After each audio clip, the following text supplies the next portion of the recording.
Hey guys, Josh here, and welcome back to Kickstarter. Today we're gonna take a look at another upcoming farming game. This one is called The Witch of Fern Island.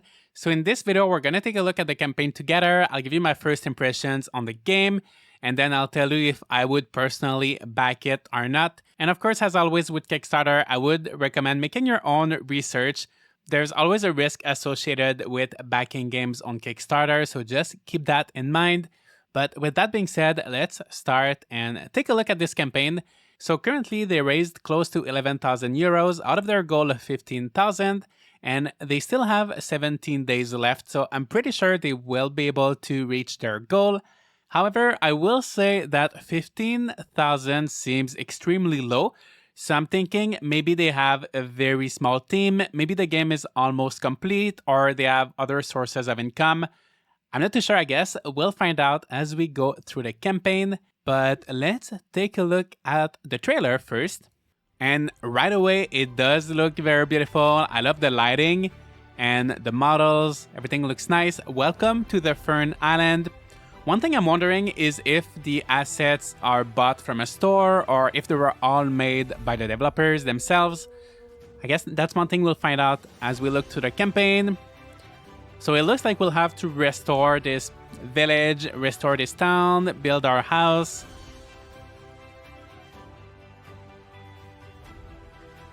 Garden shop. So of course there will be gardening in this game. We'll get to customize our farm.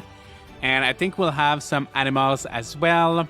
And I'm looking forward to seeing more of the customization. Oh yeah, we can see little chickens there. Yeah, this looks very beautiful. Be a witch. There are so many games recently where you play as a witch. There's Wildflowers, a Little Witch in the Woods. In terms of upcoming games, there's a Garden Witch Life.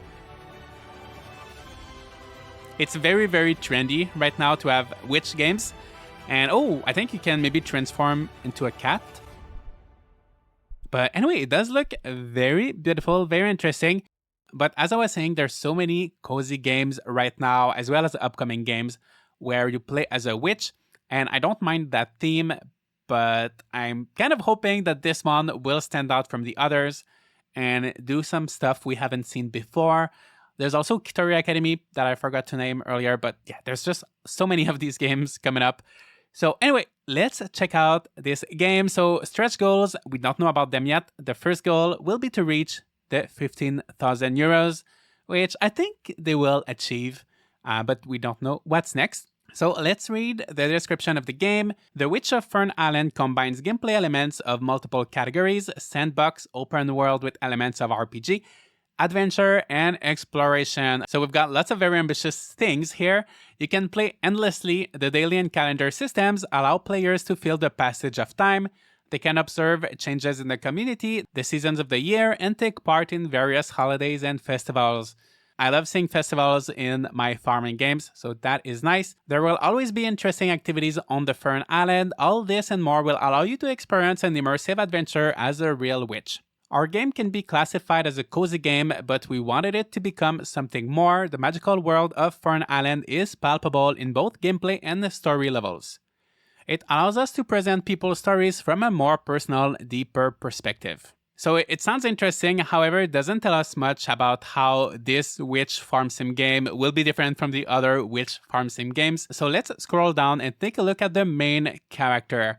During your stay on the Fern Island, you can take part in witchcraft practices such as performing magic rituals, exploring the secrets of the island, or helping culturally diverse people.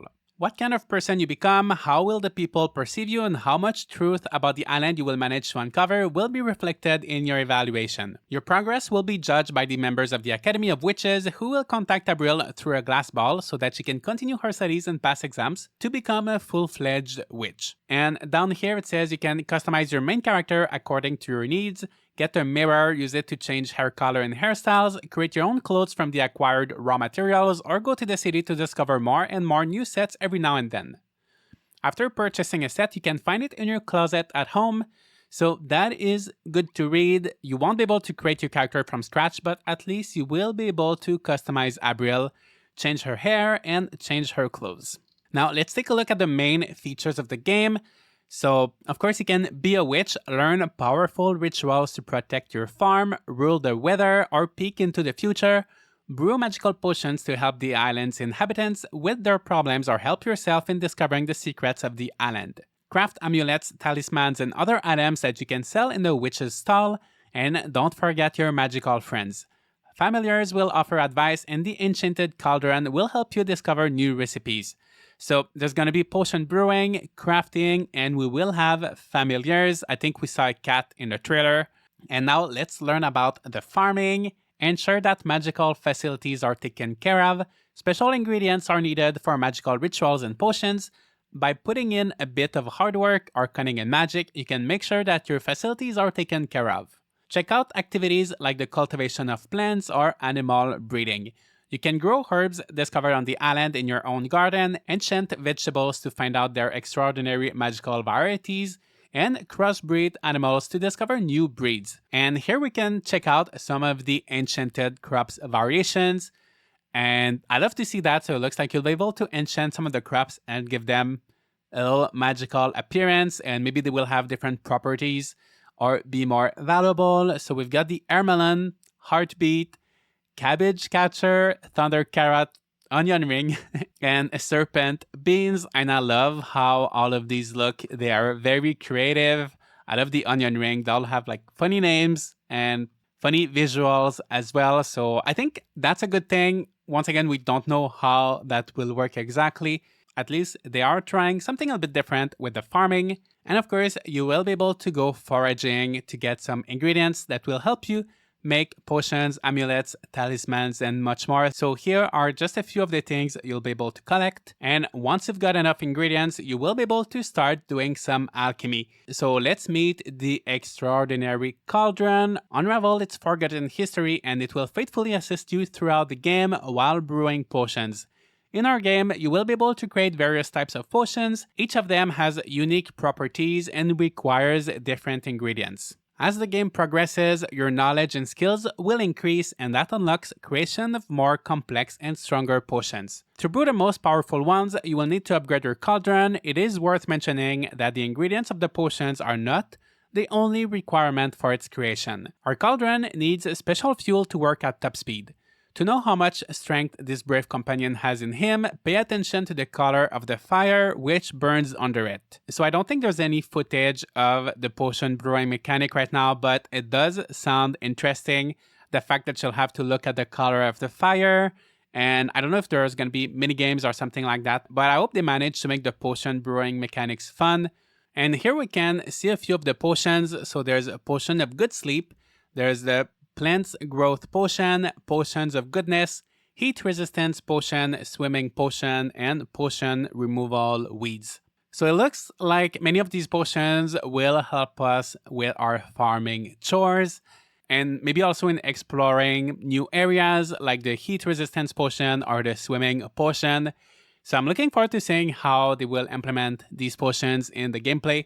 And it looks like here with the Witch's Stall, you will be able to sell any kind of potion, item, ingredients, fruits, or vegetables that you produce. And I wonder how the selling will work. Will you have to stay at the stall, kind of like in Harvest Moon: A Wonderful Life, when you can set up the little stall, or like in Garden Paws, where you can also set up your little shop? So I don't know if it's going to be something like that, or if it's going to be automatic. But I like the idea of having a stall and actually selling your things instead of just putting everything in a shipping box or selling things at a store. So yeah, I like the idea of the stall. And of course, as with any good farming game, there will be fishing in this game. So we've got a gas, we've got a Cinderella, golden sturgeon, rainbow shark, and more classic fish like the pike or the carp. So yeah, there's going to be fishing. Let's see if there's anything special with the fishing. To catch them all, you will need to procure equipment like top quality rods and lures and obtain detailed information about the fishing grounds and the occurrence of particular species. The locals will be happy to share such information with you, of course, if they like you enough. Through fishing, we'll obtain unique alchemical ingredients as well as classic food. I challenge you to catch them all. I am sure you won't be disappointed by their reward. So one thing I'm noticing in this campaign is that we're reading a lot of ideas. So we read about alchemy, about selling your things at a stall, about fishing, but we don't see any of it in action. So how will the alchemy work exactly? How will selling your stuff work exactly? What will the fishing look like? Is there going to be any kind of minigame? So far, we've seen a few like pictures and a little bit of text, but not any actual gameplay. And I think that's pretty important because we've got so many farming games right now. So the only thing that makes the difference from one game to another is how the fishing actually works, how the crafting works, and all of these little details. So that's the kind of details I would have loved to see in this campaign, just so I can understand how this game will be to play and how it will be different from all of the other games. Maybe I'm just being too picky or like demanding, I don't know, but I would love to see like actual gameplay. So if we can't see any of these things yet, I'm guessing the game is probably pretty early in development. And since they're only asking for 15,000 euros, I'm kind of questioning how they will achieve that. But anyway, let's keep going and read about the Cuflows, which are kind of like chickens. They're a magical variety of real-world hens, can commonly be found on Fern Island, and the island is home to more than 20 breeds. Some are purchasable from locals, others roam wild. It is possible to obtain additional breeds by crossbreeding these two types. We present below one of the many variations of crossbreeds. So I think that is actually pretty interesting because in most farming games, we don't see a lot of crossbreeding, usually just buy your animal and that's it. So that is nice to see. So you can have two different Cuflows and then you get a special one, which maybe will lay more valuable eggs or something like that. And they do look pretty interesting. So that's nice to see. And of course, you will have to build a little coop for your Cuflows. In exchange for feeding Cuflow, we receive eggs. There is a chance to obtain a special marked egg, which can be added to the collection or moved to the breeding hut. Cuflows occasionally fight each other. When they do, you have a chance of obtaining a Cuflow feather, a rare crafting ingredient. So that is pretty interesting as well. I'm looking forward to these Cuflow fights. But Cuflows will not be the only animal in this game. We will also have familiars. We saw the cat in the trailer. And it looks like we'll be able to control the cat, so I'm looking forward to that. But let's read. It says, we present the witch most faithful companions, familiars. Your task will be to give them a name and a place to live. They will repay you with help and advice during the game. In addition to leading the player along a magical path, some powerful spells can be used to transfer the awareness of the main character into the familiar, which will allow us, in the case of a cat, to get the previously inaccessible area, eavesdrop on conversations, or easily follow your target with a reduced chance of being detected. And there's also a raven, which we can see right here. Just like the cat, we will be able to control it. We will be able to fly, which is always fun in an open world game. And one thing I'm noticing right now is in this footage, you can see a big city in the distance. So I'm looking forward to seeing how big this world will be.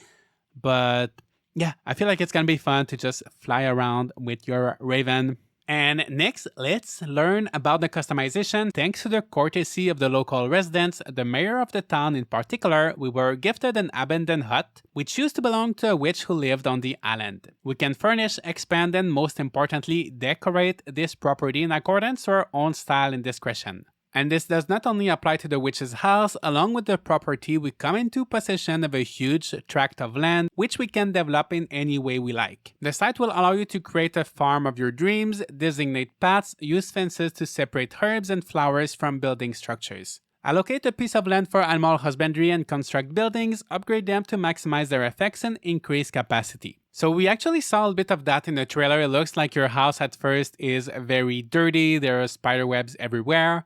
And you gotta clean it and decorate it.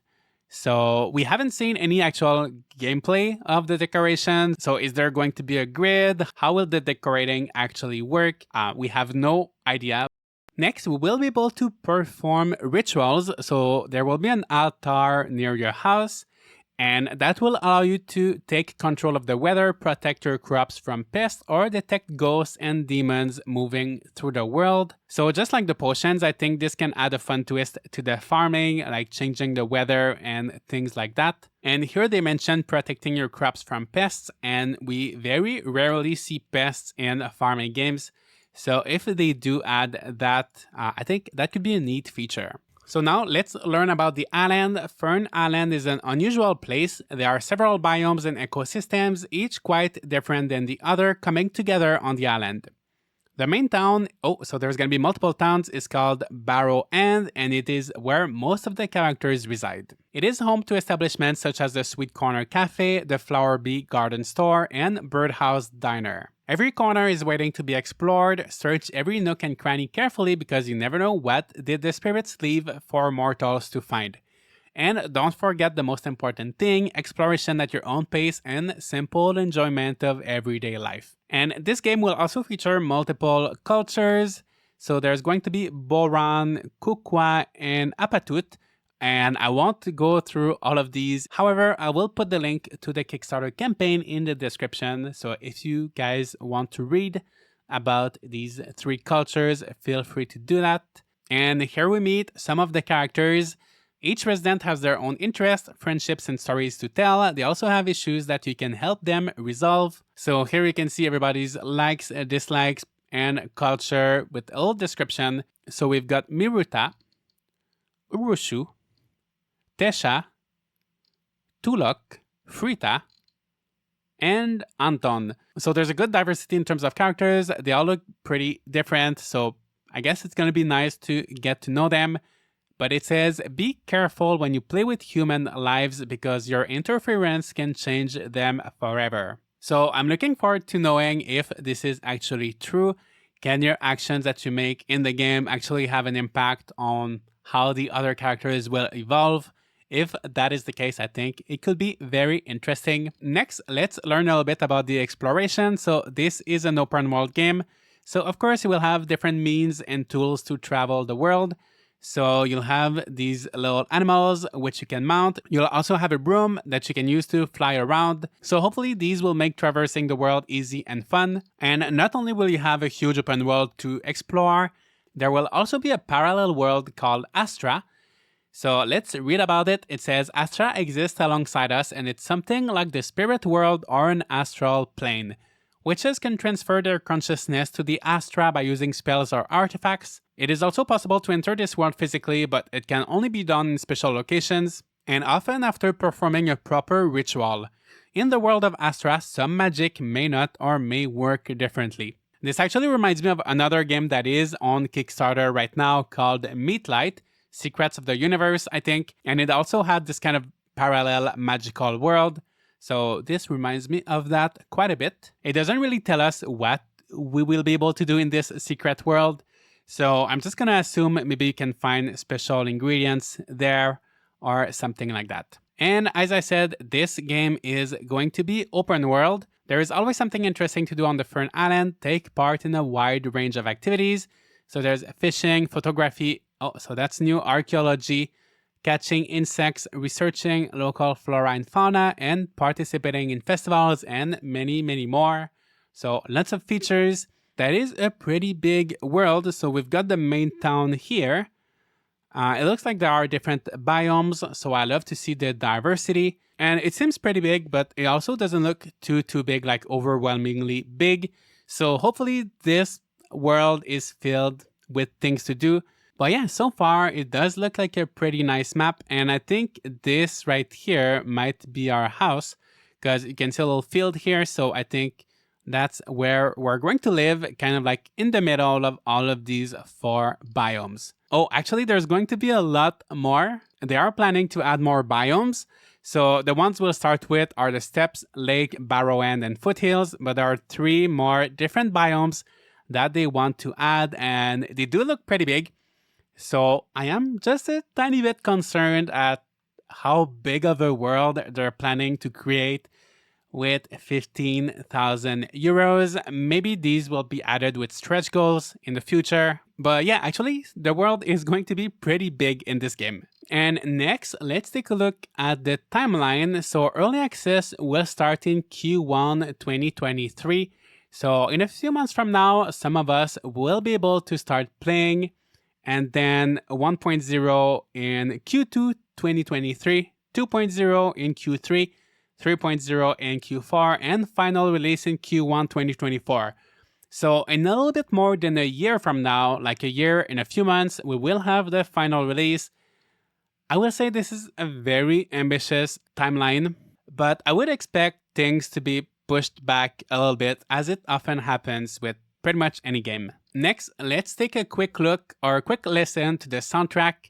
Play this, close your eyes, and imagine that you're freely exploring the magical island. So let's do this together and let's enjoy for a minute.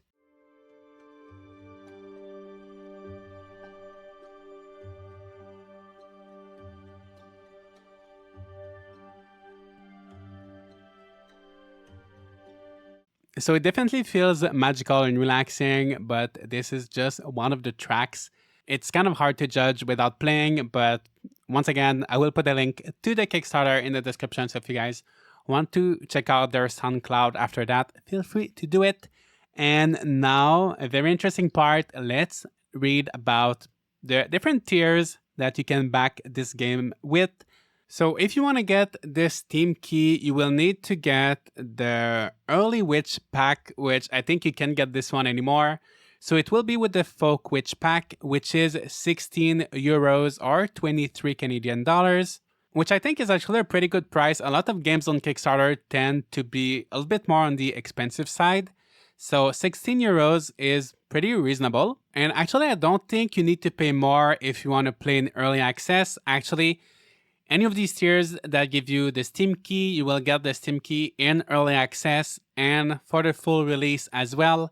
So usually with Kickstarter campaigns, if you're not familiar, most of the time you will have a cheaper option that will let you get the game in the full release, but you can pay more to play in early access, but there's no difference here. Everybody gets the key.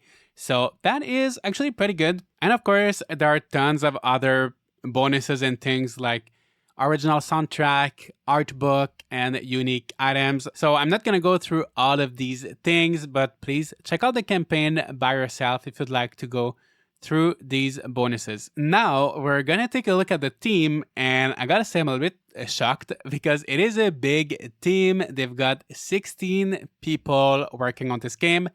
They've all got their little portrait. One thing I will say is that 15,000 euros for 16 people, I don't think that will pay their salary for like not even 2 weeks.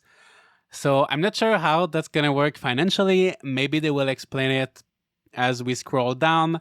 But when I'm seeing all of these people, all of these guys, I'm wondering how that's going to work with 15,000 euros. What you've all been waiting for, Enjoy Studio team, the ones behind the Witch of Fern Island. If you want more information, check out our website, enjoystudio.com. So I will do that. I want to see if they worked on other games in the past or anything like that. So the company was founded on November 27, 2020. They employ about 40 people, passionate and specialists in their field, working simultaneously on 3 significantly different projects. As creators, we put emphasis on productions that will reach a wide audience and interest the audience with their unique and unusual idea that distinguishes them on the market. As one of the few in Poland, we have created a dev house where we not only work but also share our passion and integrate with all employees. Together, we strive to make our dreams come true by creating our own productions that will debut on the global market. Okay, I feel like that doesn't say too much, but it looks like the company is pretty big. I mean, still like 40 people and working on 3 different projects. So let's take a look at their games. So there's Space Tale, Every Journey Leads Home, and The Witch of Fern Island. So let's check out Space Tale. It is actually available on Steam and it has positive reviews. So what this tells me is that at least we know that this developer is somewhat legit. They already put out a game recently. Actually, this came out on November 3rd, 2022. Yeah, it's a pretty different game from The Witch of Fern Island, but yeah, at least they have a game. They have some history behind them, so that is good to see. And here you can read everybody's life story and like their interests and everything like that. So I'm not going to go through everybody's background, but once again, I'm just wondering how they're going to manage this with 15,000 euros. It's really not a lot. But lastly, let's read about the risks. We have been working on the Witch of the Fern Island for over a year, and I feel like the name of the game changes a few times. So sometimes it's the Witch of Fern Island, sometimes it's the Witch of the Fern Island. So I wish there was a little bit more consistency with that. But let's keep going. The biggest challenge lies in the fact that after the early access version is released, we are going to review and diligently work on implementing possible changes received from the community. We will keep our backers and all other fans in the loop, posting updates about the progress of the game, and maintain a public roadmap for maximum transparency. Our action plan will be updated with each completed stretch goal. Due to a difficult and ever-changing international situation close to our national borders, the future can bring unexpected developments. In worst-case scenarios, these situations can push back the game's launch. We pay special attention to refining the smallest details, which, combined with a huge three-dimensional open world, results in a huge amount of tests and corrections. We believe in this project and so will you.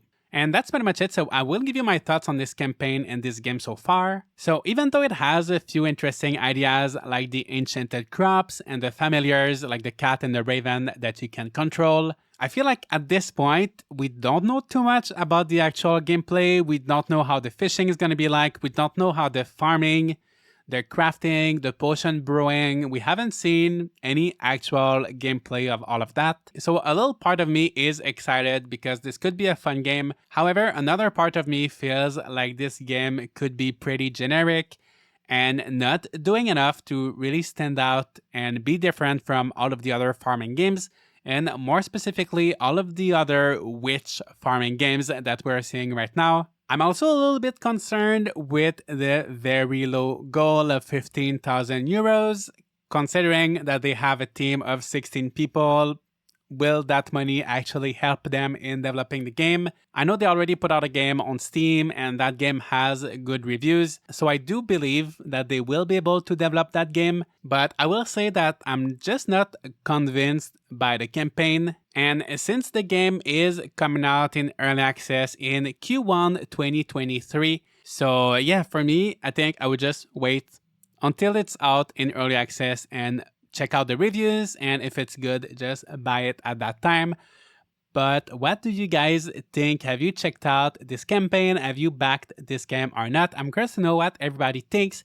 This is definitely a game that I will check out anyway for this channel, so stay tuned for that early next year. When this does come out in early access, I will check it out with you guys. And that's pretty much it. Leave a like and subscribe if you'd like to see more content on this game, and I'll see you all in the next video.